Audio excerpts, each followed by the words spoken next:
सीधा राव साहब के लिए हमारे बड़े ही, मेरे पास वो शब्द नहीं है जो मैं राव साहब के लिए कहूं, और हमें काफी सालों से इंतजार थी, शायद आने वाले समय में वो भी बात पूरी होने जा रही है।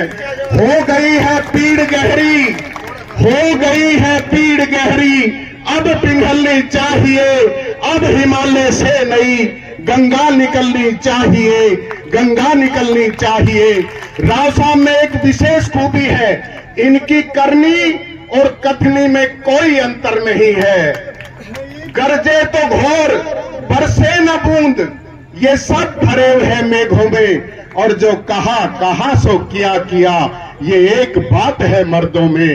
राव साहब तू चल, तेरे वजूद की समय को भी तलाश है, तू चल, तेरे वजूद की समय को भी तलाश है। तू आरती की लो नहीं, तू क्रोध की मशाल है। चरित्र तेरा पवित्र है और सही है दिशा तेरी, उन पापियों को हक नहीं, वो ले परीक्षा तेरी, वो ले परीक्षा तेरी। असाधारण मंत्री है।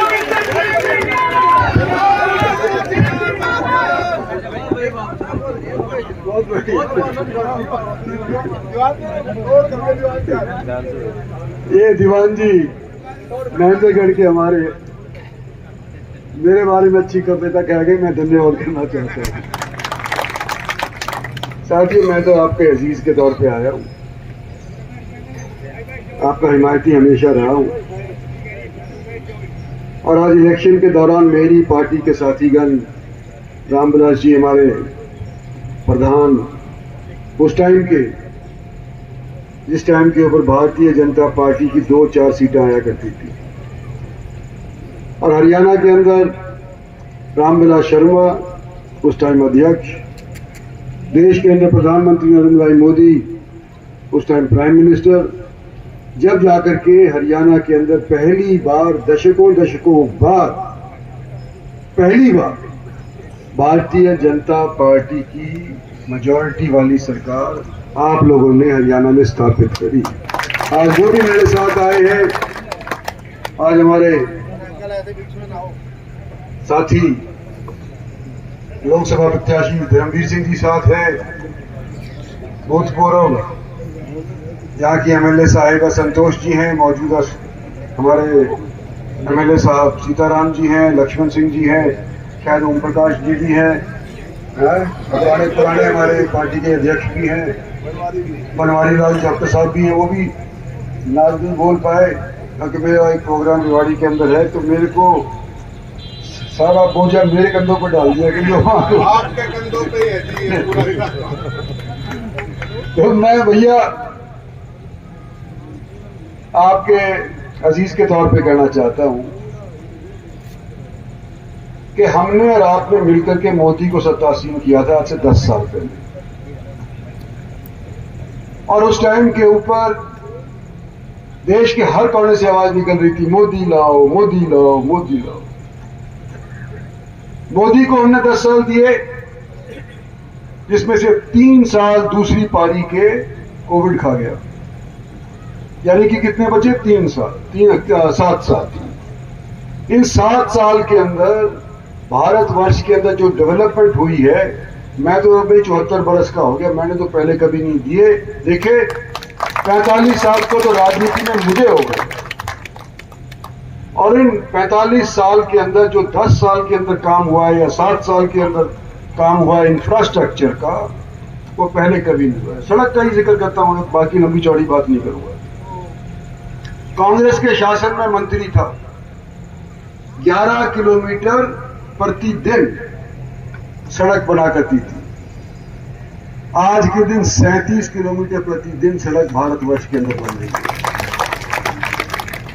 रेलवे लाइन जो हमारी कभी तो यूपी की तरफ खींच जाया करती थी, कभी बंगाल की तरफ चली जाया करती थी, कभी बिहार की तरफ चली जाया करती थी, हमारे यहां तो मीटर गेज छोटी सी रह जाया करती थी। आज रेवाड़ी एक अगेन बड़ा रेलवे सेंटर बन गया है, और जगह जगह के ऊपर देख रहे हो इलेक्ट्रिफिकेशन हो रहा है, नई नई रेलगाड़ियां चल रही है। तो रेल का इंफ्रास्ट्रक्चर हमने खर्च करके दिखाया है, हम सड़क का हमने खींच करके दिखाया है। और हाल ही के अंदर आपके बगल के अंदर एम्स प्रधानमंत्री आए थे और शिलान्यास रख करके गए।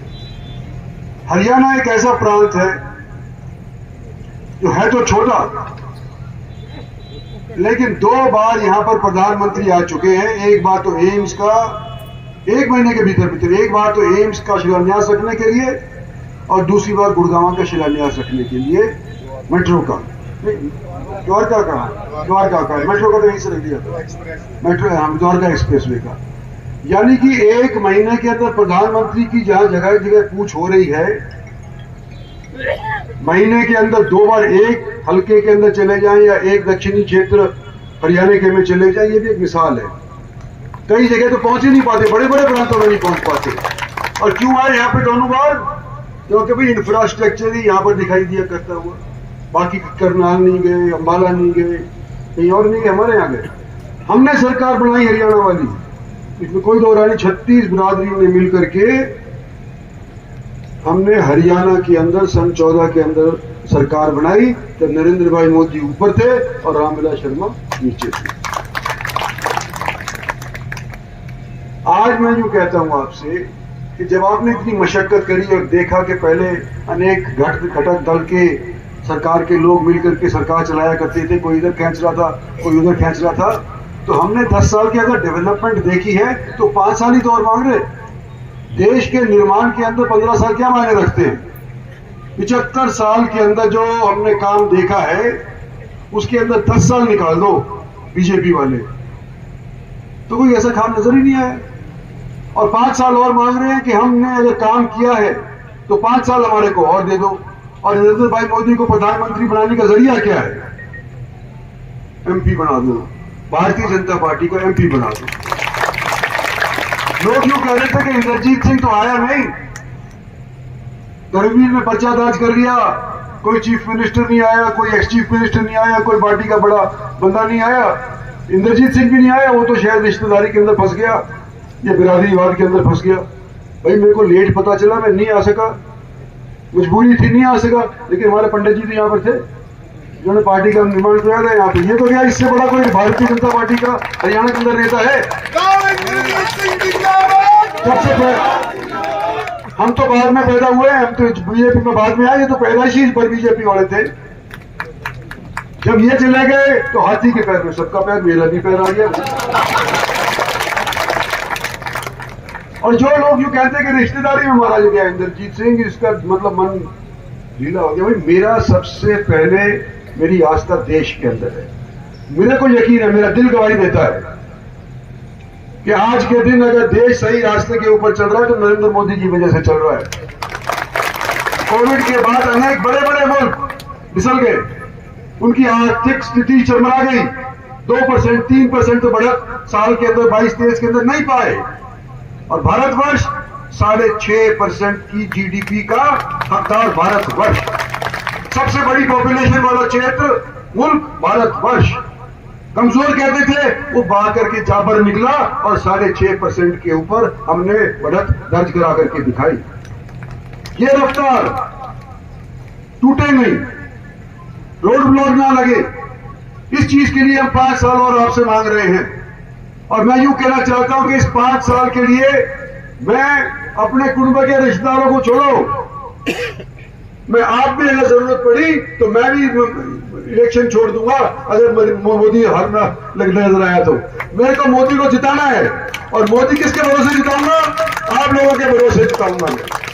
मैं आपको यूं कहना चाहता हूं भाई और बहनों कि जो बंदा जिसका मैंने हाथ पकड़ करके, जो बंदा मैंने राजनीति के अंदर लाया, वो मेरा ही नहीं हो सका तो वो आपका कैसे होगा?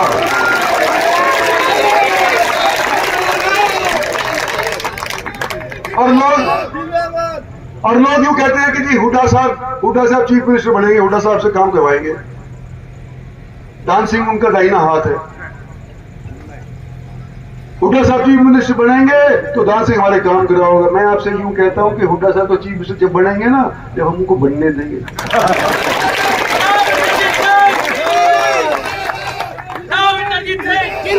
और लोगों के जहन में क्या घूम रही है मेरी समझ में नहीं आती। कि यूं कहते हैं कि भाई अगर दान से इंद्रजीत सिंह को छोड़ करके हुड्डा साहब के पास चला गया, ताली बजाओ ताली बजाओ, और अगर धर्मवीर सिंह हुड्डा को छोड़ के मेरे पास आ गया तो खामोश। ये समझ में नहीं आया कि भाई अगर अहीर होने के नाते जाट के साथ चला गया तो ठीक, और जाट इंद्रजीत सिंह के साथ आ गया तो गलत। भैया मेरे साथ रहा कि नहीं रहा, ये बताओ मेरे को। कहां सिंह मेरे साथ रहा कि नहीं रहा? तो फर्क क्या है? किसको चाहिए देनी वोट आपको? अगर मैं आपका हिमायत हूं तो किसको देनी चाहिए वोट आपको? वोट आपको। और ये जात पात के ऊपर नहीं मांग रहे, हम तो भारतवासियों से वोट मांग रहे हैं, देशवासियों से वोट मांग रहे हैं। हमारा देश का निर्माण होना चाहिए कि नहीं, ये बताओ। तो अगर हमारे को देश को निर्माण करना है और 2047 के अंदर जब 100 साल आजादी के हमारे पूरे हो जाएंगे, तो हम रहे ना रहे लेकिन हमारे बच्चे तो रहेंगे। आजाद भारत के अंदर सोने की चिड़िया बन पाए या ना बन पाए, लेकिन कम से कम विकसित देश तो बन करके आ जाएंगे। मानचित्र के ऊपर हमारा दोबारा से नाम फिर से दर्ज हो जाएगा। इस चीज के लिए आपसे मैं वोट मांगने आया हूं। और साथियों, बार बार तो आया नहीं जाता, ये भरम कोई फैला रहा है तो गलत फैला रहा है। मैं धर्मवीर को काटने के लिए, इसको जिताने के लिए आया हूं। जितनी मेरी बस की होगी तो करूंगा। और आप लोगों ने मेरे को कभी नीचा नहीं दिखाया। ये पहले महेंद्रगढ़ क्षेत्र लोकसभा का क्षेत्र रहा है। पहले महेंद्रगढ़ लोकसभा के अलावा महेंद्रगढ़ विधानसभा का भी क्षेत्र रहा है। तो जब मैं लोकसभा लड़ा करता था, एक टाइम था कि मैं 9 में से 8 हल्कों के ऊपर हारा था। याद करो, 9 हल्कों में से 8 हल्कों में हारा था। जब मैं एक इलेक्शन लोकसभा का हारा था, सिर्फ महेंद्रगढ़ से जीता। तो आज भाइयों, आपके अजीज के तौर पे ये कहना चाहता हूं कि हमने काम करवाए। और मैं उदाहरण देना चाहता हूं कि ये पाली यूनिवर्सिटी कहां जा रही थी? रोहतक जा रही। लड़ झगड़ करके हम जान लेकर के, कोई क्रेडिट नहीं ले सकता, भारत सरकार ले सकती है। भारत सरकार का उस टाइम इंद्रजीत सिंह आपका नुमाइंदा था। सैनिक स्कूल कहां जा रहा था? मातोनेल जा रहा था। कहां लेके आए? रेवाड़ी पाली के अंदर लेके आए। कौन लेकर के आया? हम लेकर के आए। Dedicated rail freight corridor, 2 lakh crore रुपए का कॉरिडोर, जो दादरी से चलता है, यूपी से चलता है, और नारनौल से गुजरता गुजरता जाकर के बंबई पहुंच जाता है। तकरीबन कंप्लीट हो गया है। किस टाइम आया? भारत मैं यहां पर से मैं आपका मिलने था, आपका एमपी था उस टाइम के ऊपर। और ये उस टाइम के ऊपर कोटा होते हुए, राजस्थान होते हुए और फिर मुंबई जा रहा था। हरियाणा के अंदर इसका नाम निशान नहीं था। और जब तुलना करी गई कि अगर कोटा से होकर के जाएगा, चंबल के ऊपर से, नदियों के ऊपर से जाएगा, और हरियाणा की समतल जमीन के ऊपर से जाएगा, तो कौन सा ज्यादा खर्च उठाएगा? तो पता चला कि चंबल वाले रास्ते में ज्यादा खर्च था, दुगना खर्च था, तो हरियाणा से लेकर के आए, हम लेकर के आए। तो आज हम थोते फायर नहीं कर रहे, हम आपके बीच के अंदर आए हैं ताकि हमने धरातल पे काम किया है। और यह इलेक्शन याद रखो कि भारत सरकार का है, जिला परिषद का नहीं है, सरपंची का नहीं है, हरियाणा सरकार का भी नहीं है। आज के दिन हमने सिर्फ सोचना है कि हमारे देश के लिए कौन सी सरकार उपयुक्त है। और मेरे को तो नजर आ रही रहा कि मोदी सरकार के अलावा कोई आज के दिन आपको विकास के रास्ते के ऊपर चला सकता है। भाई हरियाणा की बात आएगी तो हरियाणा का मुद्दों के ऊपर काम करेंगे, बात करेंगे, किसकी गलती थी, किसने सही किया, किसने गलत किया, वो उस टाइम देखेंगे। जिला परिषद का आएगा तो जिला परिषद के टाइम पर देखेंगे, म्यूनसिपैलिटी का आएगा तो म्यूनसिपैलिटी का देखेंगे, सरपंच आएगा तो भी सरपंच का देखेंगे।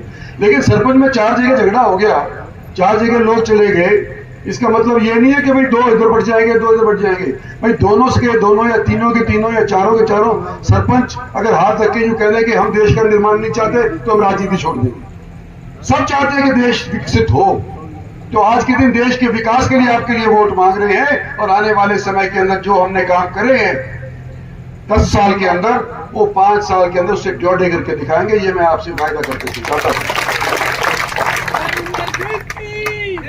36 बिरादरी,